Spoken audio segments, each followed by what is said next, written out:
Hello YouTube, it's your boy Nathan coming to you to do another recap video. Today we are talking 90 Day Fiancé before the 90 days, Season 7, Episode 1, Great Expectations. So yeah, we're going to have some great expectations on this season. I'll tell you that, alright. So yeah, we're at the Season 7 premiere and with all brand new couples finally. And we met four of the couples, four people. I think there's like 8 this season, and we met 4 of them in this episode. So we're gonna get things started. We're gonna start off with Renee and Chidi. So Renee, she is from New Mexico. She's 37 from New Mexico, and Chidi, he's like 33 from Nigeria. We first met Renee. She has a thing with chickens. She has a lot of chickens that she takes care of and everything. She has a couple kids. She said the kid's father, she never really experienced romance, even with her kids as fathers and stuff and everything. And then on one day, she met Chidi on Facebook. And she said that Chidi was in her friend's suggestions and stuff and everything, sent the friend request, and the rest was history. So Renee mentioned that Chidi is actually blind. So because Renee said that she had sent Chidi pictures of herself, just regular pictures, and she never got a response. And then she sent a picture of her rear end to him, and he still didn't respond. And then that's when Chidi came out and said that he was blind. So we also met Chidi, and he tells a story on how he became blind. He actually got hit with a I don't know if it's like a baseball, or he got hit with the ball, with some kind of ball really bad, and it really damaged his eyes really bad and stuff. So we seen him playing soccer. He has not so much sunglasses, but a thing that it looked like he was wearing a virtual virtual reality mask, eye thing or whatever. That's what it looked like. And he was out and he was playing soccer with his friends and stuff and everything. So then later we seen we seen Chidi play soccer. So then later we seen Renee talk to her friends, and they talked about she's planning on going to visit Chidi in Nigeria and everything. And they talked about the culture and their religious beliefs. Apparently, Chidi is he's a Christian man, like myself. He's a Christian man and everything. And he doesn't believe in, he really believes in no sex until marriage and stuff. He has not told Renee that he doesn't want to be intimate with her until after they get married. Now, Renee said that, she does believe in something, but she says she also believes in the aliens and stuff and everything. And I'm just like, oh, here we go. Here we go. I mean, these aliens, aliens are taking over the world. I know. I know. Just, I know. But, she says she believes in, those kind of things. And she wants to, possibly, turn him into something that he's not. Make him not believe in all the things that she doesn't believe in stuff. Which I don't think it's fair and everything. So they talked about that, and her friend's just like, you know what, follow your heart and everything. Don't try to change him. Just have a good time, follow your heart and stuff. We also see Chidi with his mother. They're planning on making a separate. They're gonna be staying in separate rooms. He's gonna be staying at the mom's house, and the mom was preparing an extra room for her when she comes and everything. And Chidi had mentioned that there's some things about Renee that he doesn't like. One of them is that she does get angry and insecure at times. And, we were just praying that we don't have another Angela. Now, I saw the previews for the rest of the season, and it looks like Renee does have an attitude that we're going to be seeing throughout the rest of the season and everything. And we don't want an Angela 2.0. We really don't. Because I'm tired of the Africans getting really, really abused on this show, because they are. They are getting, a lot of the Africans are getting abused on the show. It's not just Michael, Usman. Usman had his moments, and then who was that? Who was that other guy? What was his name? Lolo from the early days. I think he's in America, but still, still, I don't I'm not fond of the Africans getting abused. Just say, but that was that. So that was Renee and Chidi. Next couple I'm gonna talk is Tiger Lily and Adnan. So we met Tiger Lily. We didn't meet Adnan yet, and she's like 41, and I think she's rich. We seen her at some kind of a jewelry store, and she was buying a watch, and the watch cost like $26,500, something like that. And she was like, "Okay, let's do it." And she pulled out her credit card and paid for it. Now, that right there, just she did not mention what her profession is, but just casually paying for a watch that costs like $25,000, like it was nothing. I'm just beyond speechless on that one. So Tiger Lily, she's been talking to this guy named Adnan. He's like 22, and he's from the country of Jordan. And Jordan's been on the show before when Brittany was with Yazan. Jordan is a really strict country, high Muslim base. They got real big rules on that. So Tiger Lily, I like that name, by the way, Tiger Lily, said that she was married before, and when she got married, her husband was just really controlling and stuff and everything, and she does have kids. She stayed together for a while because just for the kids and stuff and everything. And so, but ultimately, it took 4 years, but she finally got a divorce after 4 years of fighting it and stuff and everything. And she said she wasn't going to look for love again until she met Adnan. Adnan's a young man. They've been talking for a little bit, and she's going to Jordan to be with him. And here's the interesting part with her. Tiger Lily and Adnan are going to get married the day that they arrive, the day that she arrives in Jordan. Because in Muslim culture, in their culture, man and a woman, if they're not married, they cannot be even alone in the same room together unless there's like a whole big group of people around and everything, and they definitely can't stay together and stuff.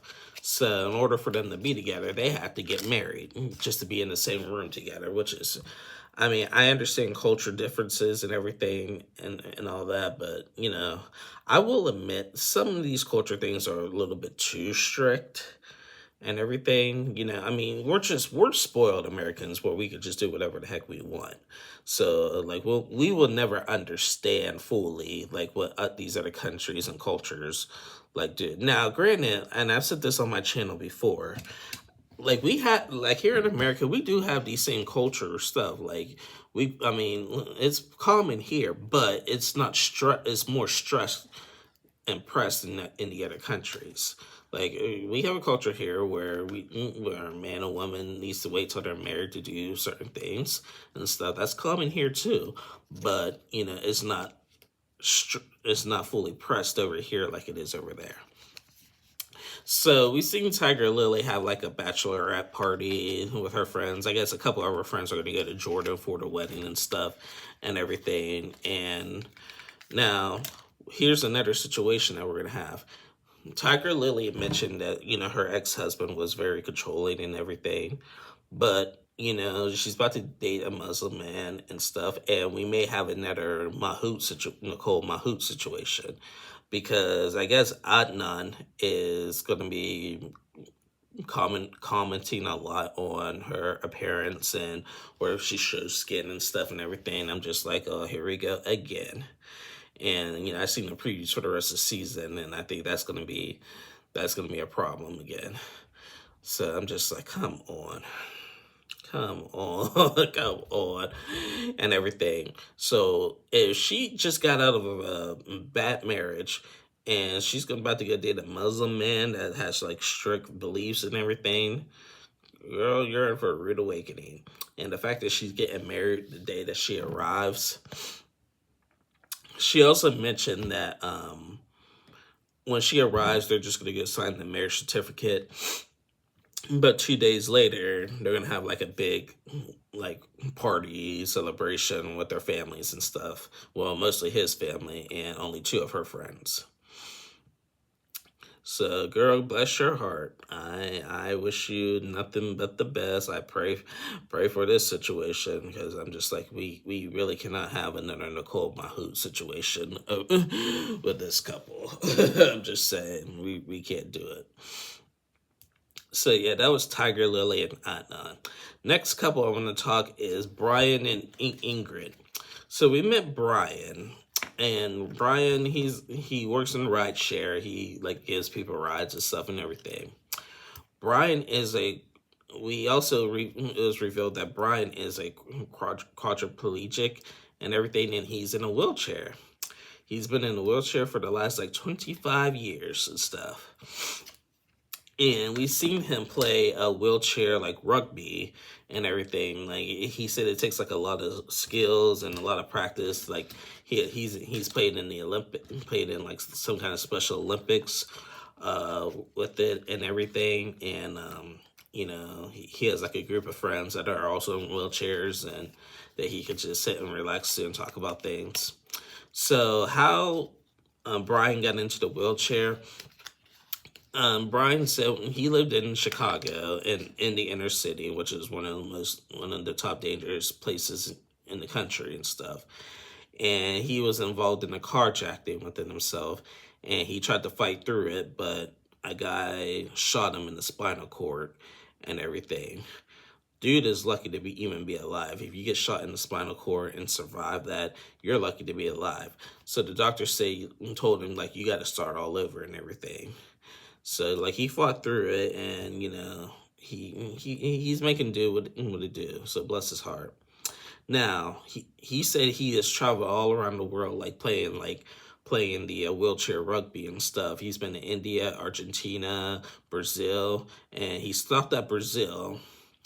And he's been to Brazil multiple times, but then when he got back, he found somebody online from Brazil, and her name is Ingrid. Now, Brian, he's in his 50s, and Brian also mentioned that he's been married 4 times, and it never worked out. So, Brian had met Ingrid online and everything. She's my age. She's 32 and everything. Beautiful girl and everything. Now, she knows that Brian's in a wheelchair, but she doesn't know the extent on why he's in a wheelchair and everything. And he's going to go to Brazil to finally meet her. They've been talking for a while and everything, and so forth. Brian's daughter took him to the airport and everything, and she has her concerns. She was just like, like every time my dad goes to Brazil, he always comes back with a different girl and stuff and everything. So I just don't know, and Brian's daughter is only 2 years younger than Ingrid and everything. So they have a discussion on the way to the airport and everything. And even before the airport scene, sorry, I'm going like back and forth.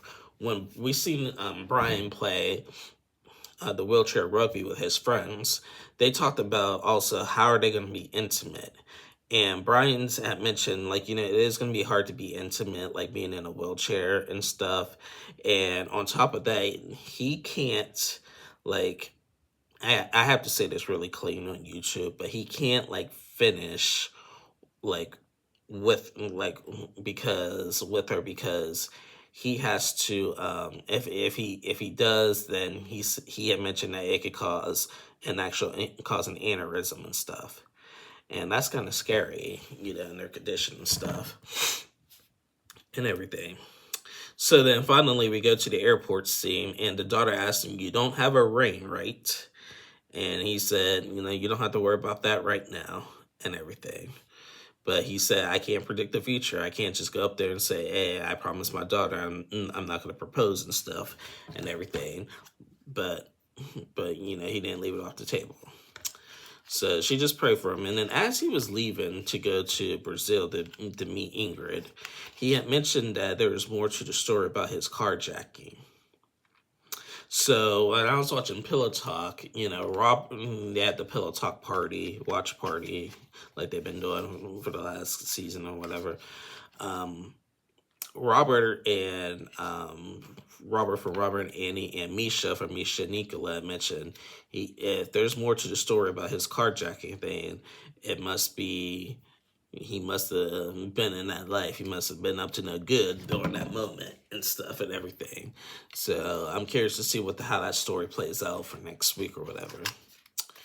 So yeah, but that was Brian and Ingrid. We didn't meet Ingrid, we just met Brian. And the last couple I want to talk is freaking Lauren and Faith. Now, I'm going to talk about this dude named Lauren. This dude, Lauren, first things first, I'm already not a fan of him. I'm not a fan of him. Dude goes around in circles. Let me just begin here. First things first, another thing, he gives me Cal Gordy vibes. Remember Cal Gordy from Love in Paradise? This guy's giving me Cal Gordy vibes. So we met Lauren. He's like 33. He lives in Las Vegas. He's a drag queen assistant, and he helps the drag queens with their costumes and get ready for performances and stuff and everything. Interesting job, but okay. He also said he kind of works in retail and stuff a little bit or whatever. That's whatever. Now, he said he has a preference. He mentioned that he's not gay, but he identifies himself as a gynosexual. So he has a thing for transgender women. And he said he wants a transgender woman who has a male part. You know what I mean? That starts with the P. So I'm just like, this is new. Now, y'all know me. Y'all know me. I don't tolerate homophobic comments. I don't tolerate transgender comments. I may have opinions on a couple of those things, but it's whatever's people's preference or what they do. It's not affecting me. But what I will say is when it's really, really announced, when it's when they make it a thing, that's when it bothers me. Okay, you have your presence, you're trans, you're gay, you're whatever. That's cool, but we don't need to know about it every time and stuff. That's how I feel about that. But anyway, so this Lauren guy said that he prefers a transgender woman that has, the male part and everything. And he said it was fun to play with, which I did not need to know that. So Lauren has been, I guess he's kind of homeless. He is broke. Even though he has 2 jobs, he is broke. He is living from best friend's house. He's living with ex's house and everything or whatever. And we seen him talk to this girl. His girl mentioned that they dated before for a little bit, but she found out that he just likes trans women. And she was like, I can't give that to him and stuff and everything. And so he's been talking to this girl from the Philippines named Faith. And Faith is a transgender woman and stuff and everything. And he wants to go to the Philippines and possibly move there. He thinks his financial problems will be a little bit better, won't be as bad in the Philippines as they are in America. Dude, you're in a rude awakening. You're in a rude awakening. So he also mentioned he had talked to his friends about Lauren. His friends know about Faith, excuse me, and Lauren had mentioned that like him and Faith are not exclusive yet. And his friends were like, well, if you're going away to the Philippines and she thinks that you're coming here, she's probably thinking you're exclusive.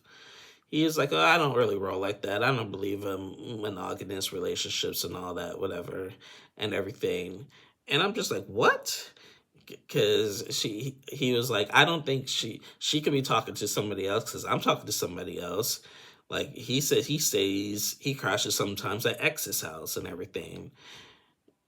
And I'm just like, dude, what the heck? And then later he contradicts himself.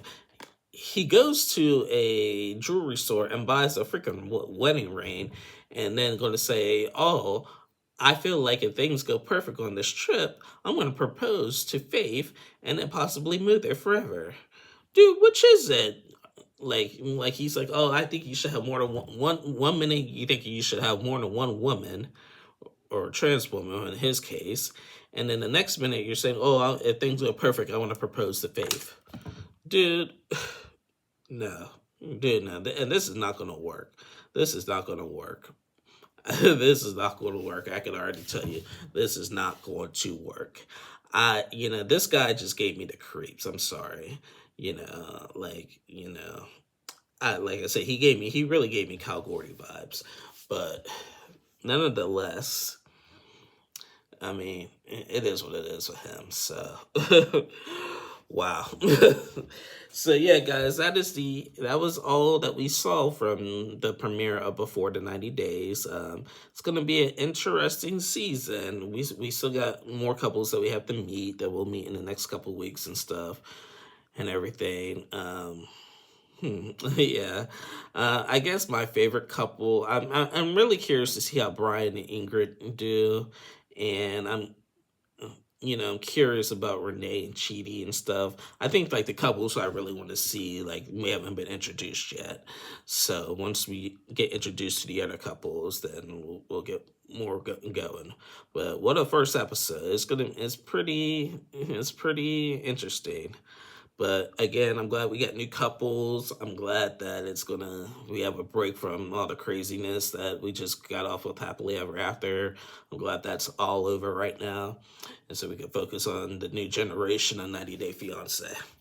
So anyway, guys, that is the end of my review. Please like and subscribe to my channel. We're growing, as I keep mentioning every week, we're growing. I'll be back on tomorrow to recap tonight's episode of The Other Way. So be on the lookout for that. And until then, y'all have a good one and happy Labor Day. Bye, y'all.